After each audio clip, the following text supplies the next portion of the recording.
Recap in minutes. In today's video, we will be enjoying a drama history war film, entitled The Roundup. There will be spoilers ahead, chill out and enjoy. The movie begins in France, where all Jewish people wear the yellow Star of David badge as their identification from the non-Jewish. They even put signages in some public places that, by order, no Jews are allowed to enter. Later, a young boy named Joe Weissman watches the carousel and sees Raymond, another Jewish boy, asking him if he can go to school with him. Raymond then tells him that if he's sad because of the star, he shouldn't be because they're Jews and are proud of it. When he gets to school, their teacher mandates them to sing German propaganda before entering. After singing, their teacher warns them that the first one to mention the yellow star will get punished. Meanwhile, in a nursing class, a teacher presents two nursing students who are Jews and tells the class to help them escape through the courtyard if the Germans arrive. At the same time, Field Marshal Philippe Pétain comes to Vichy, unoccupied France, and learns about the containment of Jews. After school, Joe and Simon Ziegler happily runs to their home. They joyfully greet everyone on their way and quickly greet their parents when they reach their homes. Later, Joe asks permission from his mother to go with Simon to get Simon's brother, Nono, to his school. After that, they tell Nono that they have a job for him to entertain the Germans by giving them money. Then, they ran to their usual place, where they shared chats and laughter. Later that day, Joe returns home with his mother, Sura, preparing as she's already late for her client, the Traubs. He even plays Adolf Hitler as a joke, as Hitler is spouting his propaganda of wiping out all Jewish people from the face of the earth. Meanwhile, in 31 Avenue, Gestapo headquarters, Police Chief René Bousquet is pressured by Nazis. They tell him that he promised to have over the Jews, despite knowing he didn't promise them anything. He says that 100,000 Jews are too many, but the Nazis say 20,000 isn't enough. At first, he hesitates, but he eventually agrees. On the other side, Annette Minot graduated as a nurse. After graduation, she enjoys herself at the park riding the carousel and cycling around the city. Meanwhile, Sura fetches Joe from school, and they come home to her sister, who's upset since Jews aren't allowed to join activities like ballet anymore. Their father, Shemuel Weissman, tries to comfort her, telling her they will pay for private lessons. He tells her always to remember that they can ban her, but they can't deny her talents. Then, the eldest daughter, Rachel Weissman, tells them they must leave because they dismiss Jews from universities, the civil service, and almost everywhere. Despite trying to convince her parents, Shemuel asks her how the five of them can get out because they only have a little money and might end up in a camp. At the office, Pierre Laval continues to persuade Philippe to deport Jews. Philippe explains that they can't deport French-born Jews as the country won't accept them.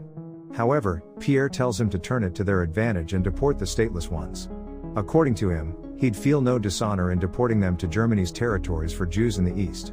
The office eventually agrees, and Bousquet leads his police officers to reach a quota of 24,000 Jews to be deported to concentration camps. A few days before the forced deportation of Jews, a policeman in the park named Didi tells the mothers that they're lucky he's not arresting them. After that, Didi goes to Toddy to inform him that the Germans got out the file of the Jews and that they will come there anytime. The night before the invasion, Rachel tells her parents that she heard they would take the children this time, but Sura says she's mad. Sura says that they won't burden themselves with children, but she insists that Sergeant Desnoyers came to warn everybody. Later that night, the authorities received orders that all listed Jews must leave their homes immediately. They're allowed to do essential things only and take the detainees to the primary detention center, whatever their state of health or age. Moreover, detainees must take 2 days' food per person. They will send childless couples and bachelors to Drancy camp and all the others to the winter velodrome. The police arrive at the place, and Toddy tries to warn all the Jews to run away. When one of the police attempts to stop her, she says there are only poor folks there, and they haven't done anything wrong. With all the commotion going on, some are committing suicide. The police finally reach the home of the Weissman. Early in the morning, they force the families to leave their homes. Dina Traube's eldest daughter, Anna, thinks of a plan for their family to escape.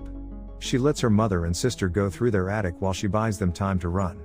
She successfully outruns them and plans to meet with her father in school. However, she's eventually caught and deported along with the others. Meanwhile, one Jew with his baby brother manages to escape through a priest. The priest tells her to forget his old name and his brother's or other family members' names. She also must forget her old address and school and change her date of birth, religion, and everything else. She thanks him because she knows what he's risking and says that it's to fight Hitler. Later, Nurse Annette gets assigned to Winter Velodrome. There, She sees the crowded and poor conditions of the Jews, starving and getting sick. She then goes to the senior doctor, who asks her if she's alone because he asked for reinforcements as he only has 6 nurses for 8,000 people. As she attends to the young ones, she meets Nono, who's unaware that their mother had passed away from a hemorrhage that morning. Then, they go to Simon and Joe outside. Later, the doctor asks Anna if she's alone, and when she says yes, he instructs her to see the chief plumber as he can help her. She then goes there and asks to take her outside and reunite with her family, wherein Annette leads her out. Soon after, a group of firemen arrives, and the Jews celebrate. The chief fireman then orders them to roll the hoses when he sees them begging for water. While doing this, they also sneakily accept letters from them to be given to their loved ones. After that, Germans also entered the velodrome, and the Jews started cursing and shouting at them. They then inform the doctor that the Jews and all of them will leave tomorrow. Later that night, one nurse collapsed due to overfatigue attending to too many patients. Annette asks the doctor if he knows his destination, and then she tells him that she'd like to go with the children, to which the doctor supports her. Then she tells her to get some fresh air because she's very pale. Outside, a police officer offers her a cigarette, and she declines. When the officer says he can't see that again, she tells him to resign and rebel, as none of them has.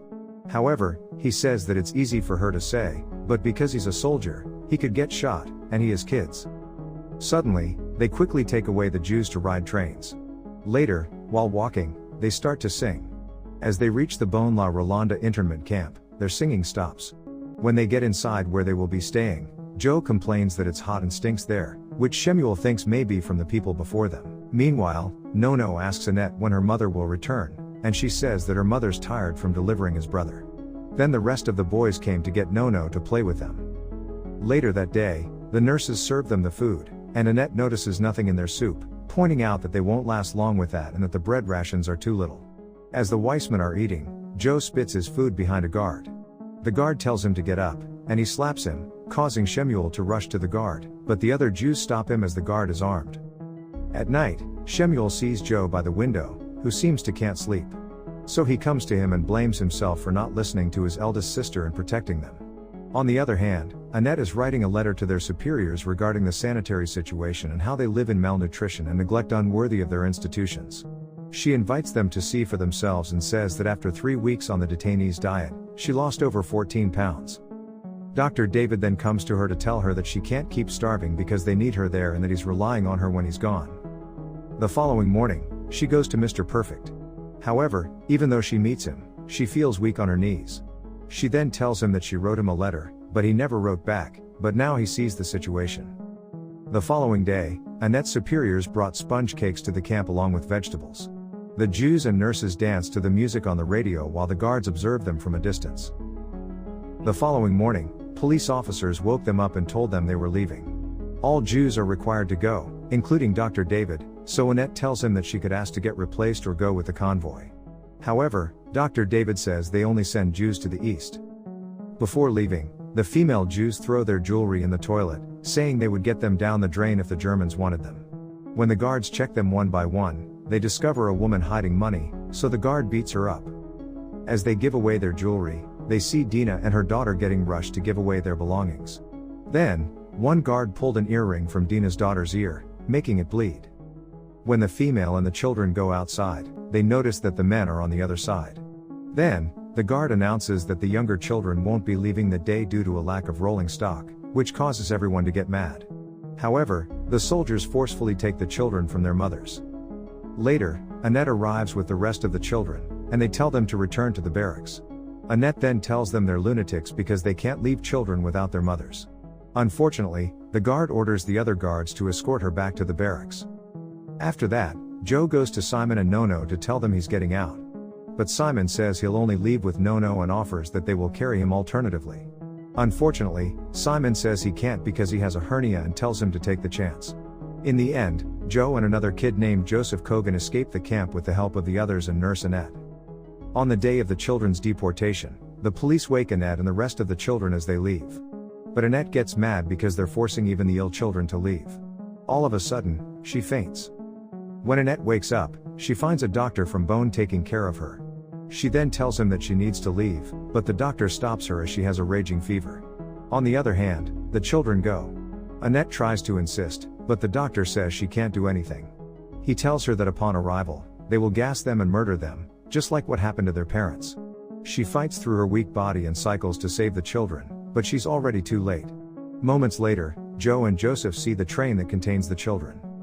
In June 1945, Annette continued to work as a nurse after the war and helped the children. She got to Hotel Letitia to search for survivors. Then, Joe comes to her and hugs her tightly. He tells her that she didn't find his parents or sisters, but she found good people from the north who want to adopt him. Then, he bids her goodbye. The movie ends with Arnett miraculously seeing Nono, who survived, and hugs him tightly. Thanks for watching. Subscribe for more videos like this, and help the channel grow.